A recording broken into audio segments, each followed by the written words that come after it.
Hello.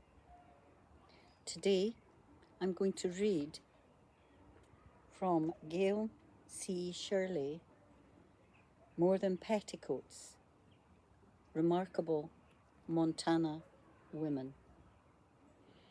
It's a book I picked up in our local free as such library, where in the supermarket you can donate to the cat protection for a book. So I picked this one up. And today I'm going to read the last chapter, actually, of these Montana women who are remarkable. Jeannette Rankin, Representative for Peace. A few minutes before noon on April 2nd, 1917, Jeannette Rankin took a deep breath and steeled herself to make history. Clutching a bright bouquet in one hand and tucking the other under the arm of Congressman John Evans of Montana, she strode in to the U.S. House of Representatives amid hearty cheers and applause. She was the first woman ever to infiltrate the sanctum of starched collars and brass spittoons, the first woman ever elected to the U.S. Congress. The gallery was packed with people curious to see the trailblazer from Montana. One of them, the wife of a Texas representative, later recorded her impression of Jeannette's debut. Here she was, coming in, escorted by an elderly colleague, looking like a mature bride rather than a strong-minded female, and the men were clapping and cheering in the friendliest way. She wore a well-made dark blue silk and chiffon suit with an open neck and a wide crepe collar and cuffs. Her skirt was a modest walking length, and she walked well and unself-consciously. Her hair is a commonplace brown and arranged in rather too spreading pompadour, shadowing her face. She carried a bouquet of yellow and purple flowers, given her at a suffragette breakfast. She didn't look right or left until she reached her seat, far back on the Republican side. But before she could sit down, she was surrounded by men shaking hands with her. I rejoiced to see that she met with each one with a big mouth, frank smile, and shook hands cordially and unaffectedly. It would have been sickening if she had smirked or giggled or been coquettish. Worse still, if she had been masculine and hail-fellowish. She was just a sensible young woman going about her business.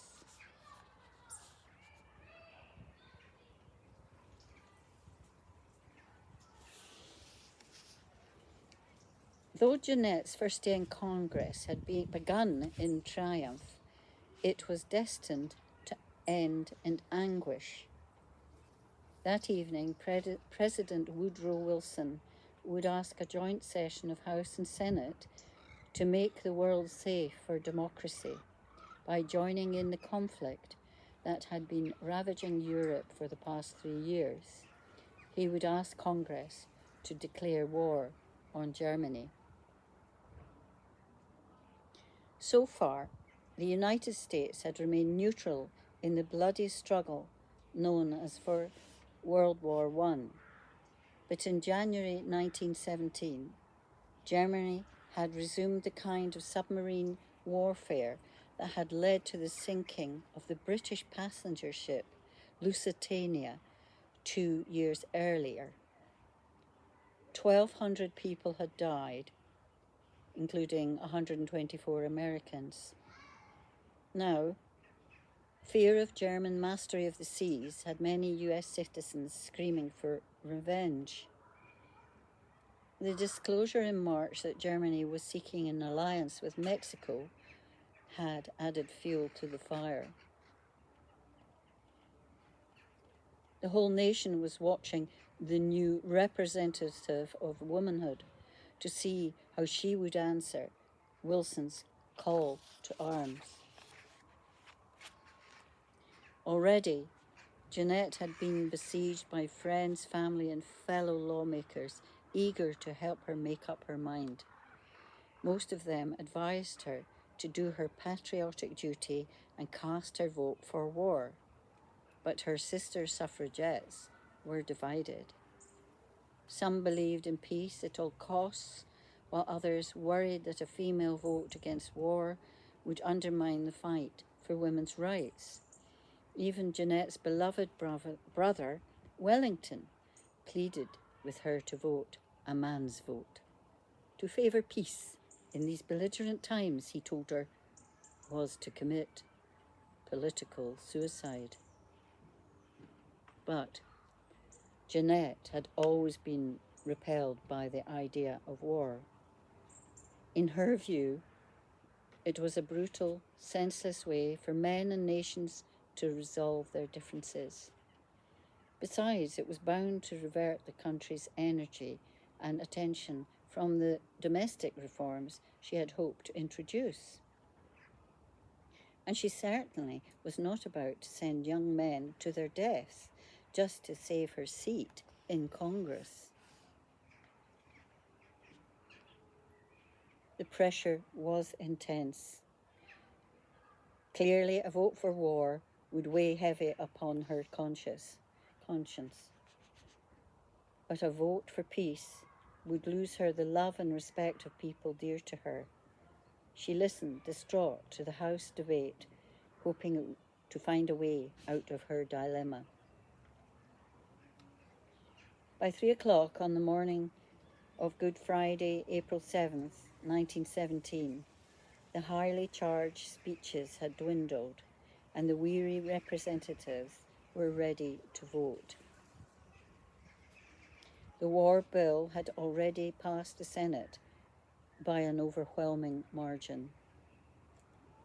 The House floor was teeming and the gallery overflowing as the clerk began the roll call. As he droned on through the names in alphabetical order, many eyes focused on the lady from Montana.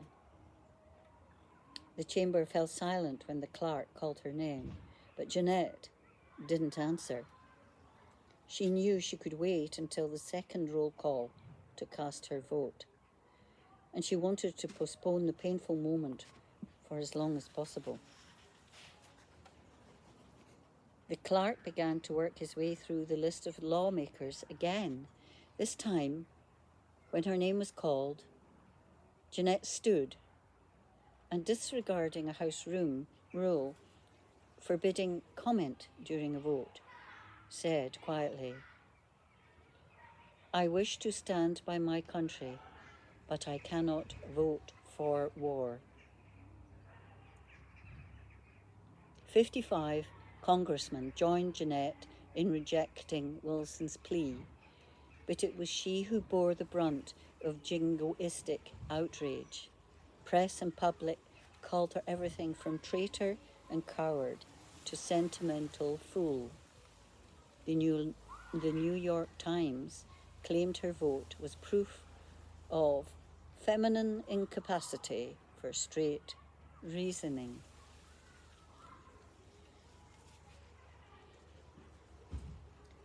The statement she made on the floor of Congress is equal to saying, "I know what my duty is, but being a woman, I cannot do it," concluded a senator from Rhode Island. Jeannette's vote for peace did as little to stop US involvement in World War I as a finger in the crack of a bursting dam, but it had a big impact on her political career. As her brother had predicted, it cost her any chance at re-election in 1918. and it branded her a pacifist, but at least her conscience was clear. I believe that the first vote I had was the most significant vote and a significant act on the part of women, she would say years later, because women are going to have to stop war. And I felt at the time that the first woman lawmaker should take the first stand, that the first time the first woman had a chance to say no to war, she should say it. Jeannette Rankin was born on June 11, 1880, on a ranch 6 miles from Missoula, Montana Territory. She was the oldest of 7 children of John Rankin, a successful rancher and a building contractor, and of Olive Pickering Rankin, a former school teacher. The Rankins were a forward-thinking and democratic family, according to a Missoula teacher who knew them. They were also politically minded. John Rankin served as a county commissioner for 6 years before dying of Rocky Mountain spotted fever in 1904. Wellington, Jeanette's only brother, would one day serve as state attorney general. As the oldest of the Rankin offspring, Jeannette became a surrogate mother to her siblings. Her position as firstborn also helped her a favourite with her father, who valued her opinions and encouraged her to think for herself. For him, she learned to deal with men as their equal. Even as a girl, Jeannette proved to be resourceful and level-headed. Once, when the family dog got caught in a steel trap, she decided that the only way to save it was to amputate its paw. Not only did she perform the operation herself, but she made a leather bootie to protect the animal's tender stump.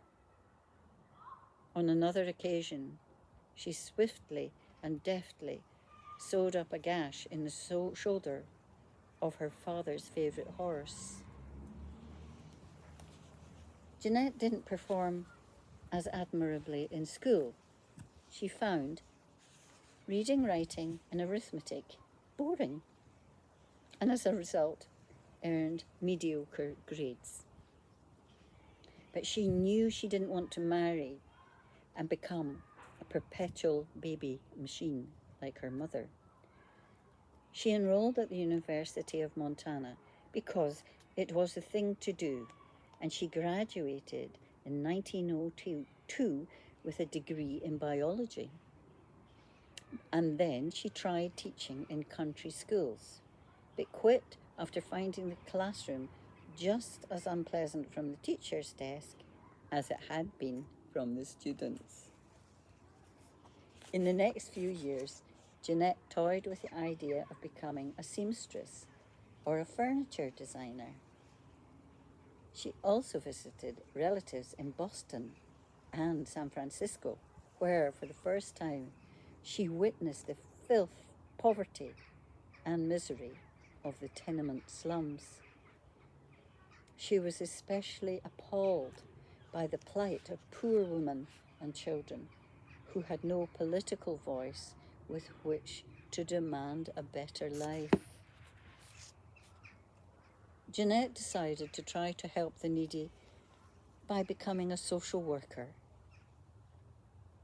After enrolling in the New York School of Philanthropy in 1908 and graduating a year later, she took a job with an orphanage in Spokane, Washington, and then another in Seattle. But she couldn't bear watching the system treat the children like cattle. A better way to stop social injustice, she had decided, was to influence legislation. With this goal in mind, she enrolled at the University of Washington. One evening, she saw an ad in the school newspaper seeking volunteers to hang posters supporting the rights of women to vote. Jeannette responded, and her career as a suffragette was launched. Through her efforts and of those of other committed women, Washington in 1910 became the 5th state to approve women's suffrage by an overwhelming margin. I had thought the only reason women didn't have the vote because they hadn't asked for it, she recalled later. Jeannette's efforts in Washington were not lost on the leaders of the National American Women Suffragette Association.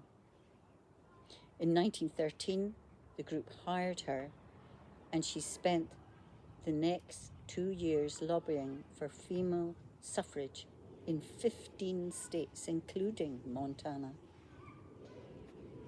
In her home state, Jeannette was named chairwoman of the Montana Women's Suffrage Association.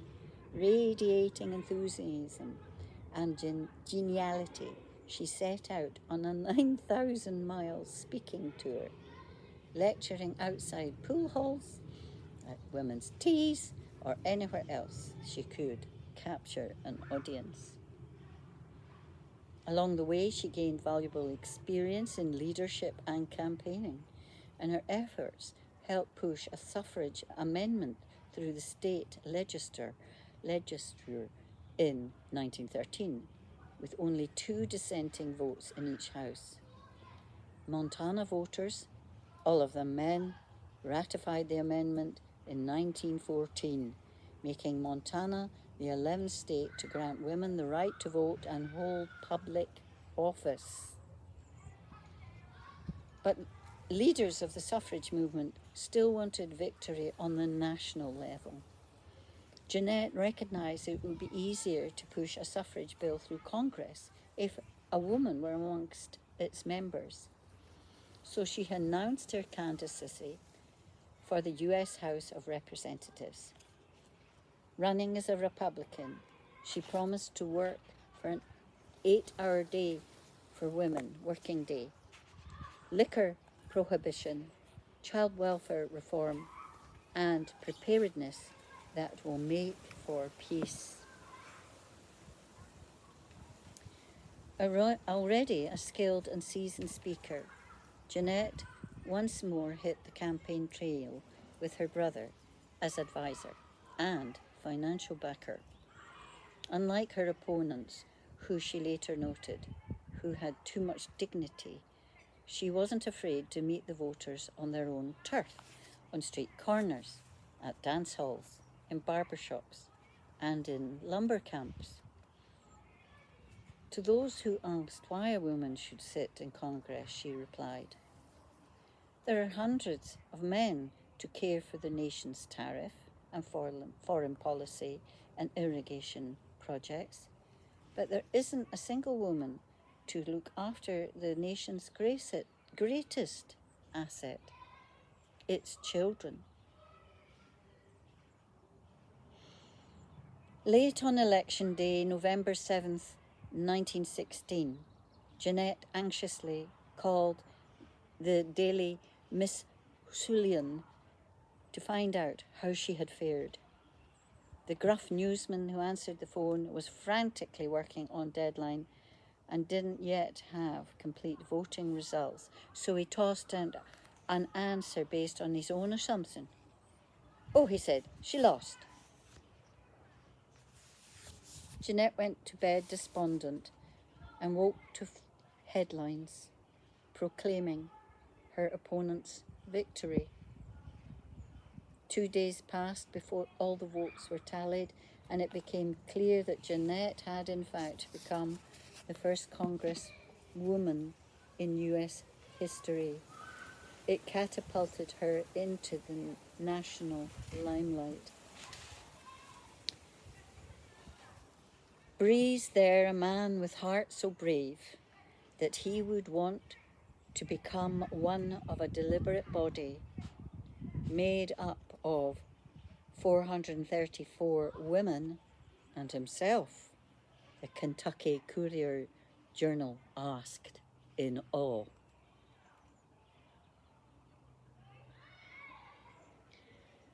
During her first term in Congress, Jeannette sponsored legislation to aid women and children and pushed hard for a federal suffrage amendment, which was ratified in 1920.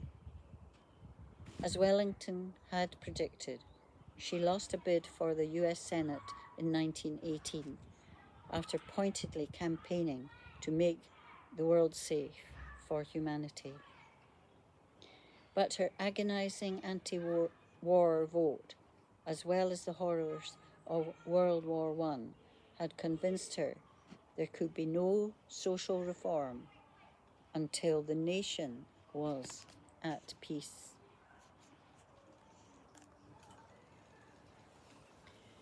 In May 1918, she travelled to Zurich, Switzerland, as a delegate to the Second International Congress of Women, which created the Women's International League for Peace and Freedom.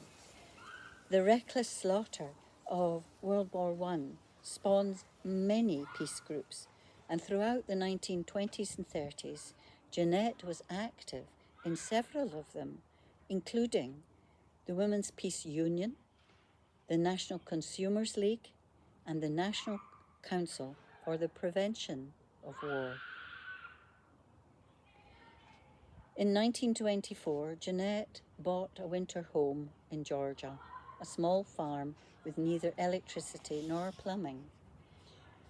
When she wasn't touring the country lobbying for peace, she lived a self-imposed Spartan existence at the farm, returning to Montana in the summer.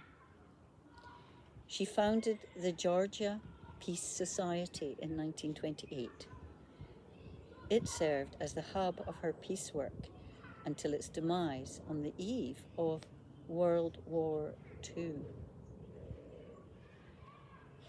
Jeannette's opposition to war grew more sophisticated in the years after her 1917 vote.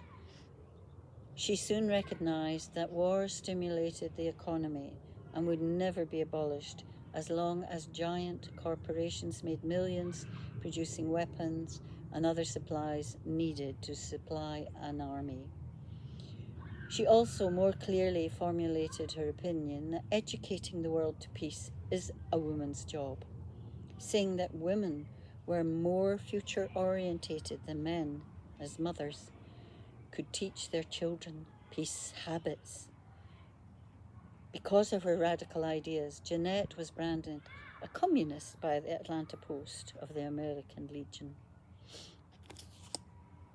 As the 1940 election neared, the rumble of guns and tanks could be heard in Europe again as Adolf Hitler invaded Poland, Denmark, Norway, Belgium, Holland, Luxembourg, and finally France. Hoping to prevent American involvement in the Second World War, Jeannette filed at the last minute for another term in the US House.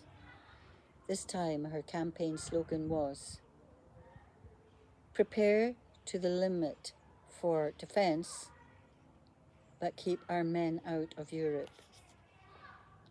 The real enemies of the nation weren't Germany, Italy, and Japan, she argued. They were hunger, unemployment, and dis-ease. After 22 years out of the political mainstream, Jeannette once again set out to meet people in person, driving alone from one end of her congressional district to the other. She won the election in part because of the anti-war sentiment in the state, and once again took Montana's seat in Congress.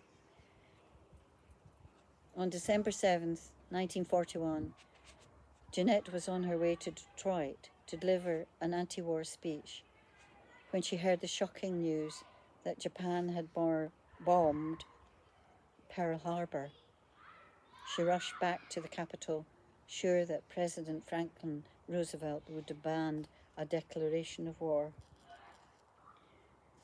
She must have felt an eerie sense of déjà vu the next day as the House prepared to vote on an entry into World War II. This time there was practically no debate. The wanton attack by the Japanese had galvanized public opinion, and the majority of Americans were itching to jump into battle and get revenge. But Jeannette was just as sure about her own convictions. When the clerk called her name, she firmly answered, "Nay, as a woman I cannot go to war, and I refuse to send anyone else." A stormy chorus of boos and hisses erupted in the gallery. This time Jeannette stood alone. Hers was the only dissenting vote. To escape her angry colleagues, as well as a barrage of flashbulbs and reporters' questions, Jeannette stumbled to the cloakroom and barricaded herself in a phone booth. In desperation, she dialed the Capitol Police and requested an escort to her office. There she was bombarded by calls, letters, and telegrams of condemnation. Even Wellington phoned to tell her that Montana is 110% against you. Dismayed, Jeannette blurted, "I have nothing left now except my integrity." Perhaps the kindest response to Jeannette's stand came from the publisher of the Kansas Emporia Gazette, who wrote, "Probably 100 men in Congress would have liked to do what she did, but not one of them had the courage to do it. The Gazette entirely disagrees with the wisdom of her position, but Lord, it was a brave thing, and its bravery some way discounted its folly. When, in 100 years from now, courage, sheer courage, based upon moral indignation, is celebrated in this country, the name of Jeannette Rankin, who stood firm in folly for her faith, will be written in monumental bronze, not for what she did, but for the way she did it." Jeannette limped to the end of her term and returned to Georgia, licking her wounds. She did not stay there long. For the next 2.5 decades, she traveled the world, returning several times to India, where she hoped to meet her idol, Mohandas Gandhi, the prophet of non-violence. She looked forward to discussing his concept of passive resistance, but he was assassinated before she had the chance. Jeannette resurfaced in the public eye in 1968 at the age of 87. The Vietnam War was escalating, and her desire for peace was shared now by growing ranks of anti-war protesters. On January 15, under overcast skies, nearly 5,000 women marched up Louisiana Avenue to the Capitol to protest U.S. involvement in the war. They called themselves the Jeannette Rankin Brigade, and a beaming Jeannette helped carry their banner. At the Capitol, a small delegation of women briefly met with Senator Mike Mansfield of Montana. Jeannette urged him to bring American soldiers home from Vietnam. "But how can we do this?" he politely inquired. "The same way we got them there," the feisty crusader snapped, "by planes and ships." As the Vietnam War dragged on, Jeannette considered running for the U.S. House again, telling a friend that she wanted to go back to Congress to vote against a third war, but old age had finally caught up with her. A long-time throat ailment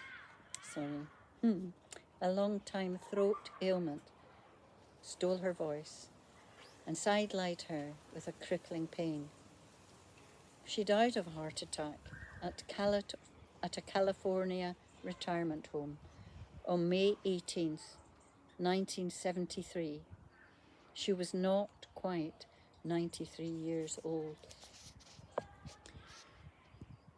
Jeannette Rankin stands out among social reformers for her dedication and endurance.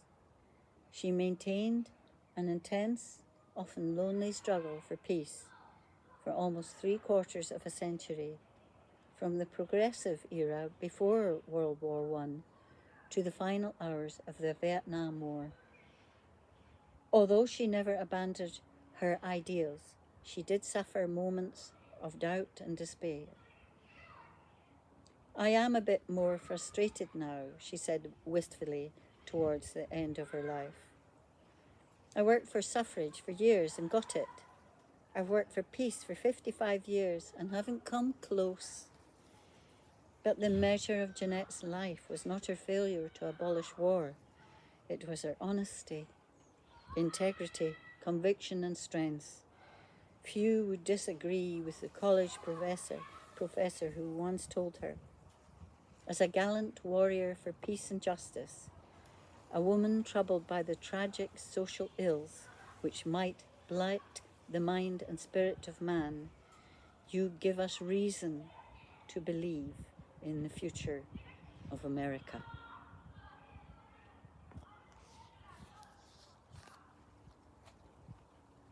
Thank you. On this day, 2nd of October, 2024 in Scotland. Thank you, Caroline.